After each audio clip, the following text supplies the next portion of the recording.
Tere, et kell on 6:30 hommikul, et mis on teid toonud sellise hullumeelse võistluse starti täna? Selline hull sõber, kellel ei ole ühtegi sõpra, kes oleks nõus tegema temaga seda. No aastas võiks ühe sellise hullu asja ära teha ja see on meie asi, mida me oleme teinud paar korda. Võiduimu ikka. Et lähme ikka võitma. No, eks ta selline ekstreemsus on pärast 100 kilomeetrit siiski, kas siis süsta, rafti või kanuuga ja siin on igasugu muid huvitavaid asju ka veel, et No ikka fantastiline ilm ja mõnus loodus, et 100 kilomeetrit on lihtne ja võtad kätte ja lihtsalt tõukad läbi. See ei ole hullumeelne, ütles, see on hästi normaalne võistlus. Hullumeelset pole siin mitte midagi. Ma olen siin, ma ei tea, 2010. aastast juba käinud ja traditsioone ei tahaks väga murda.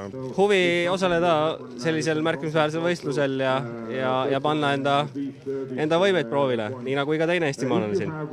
Meid on toonud selline hea hullus, et me kõik kamp on, mitte kedagi me kedagi ei tunne. Täna esimest päeva saime kokku ja me läheme alles nüüd seda hullust tähistama nüüd. Kuidas te üldse valmistusite selleks võistluseks?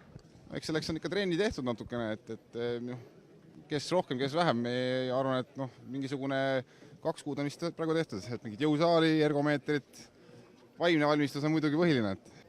Ühe kohukese sõin ära ja hommikul riisiputru, ega rohkem midagi ei valmistunudki. Kõva treeninguga. Aastaid. Et see on juba 5. aasta meil. Et eks see ongi juba treening omaette. Ma olen spordilaps, ma teen kõike. Sporti on kogu aeg tehtud, aga eelmine nädalavahetus käisime proovisõidul ja oli väga lahe.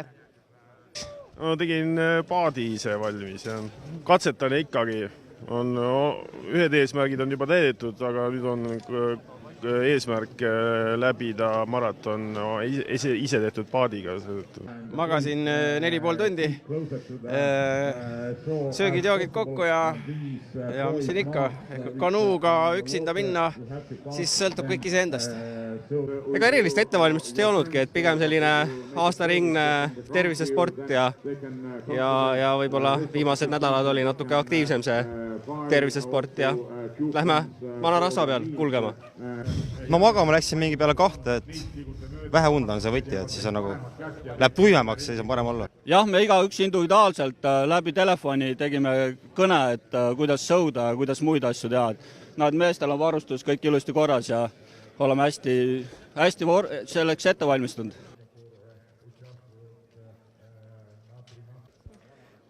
Mida te teete siis, kui paat peaks ümber minema?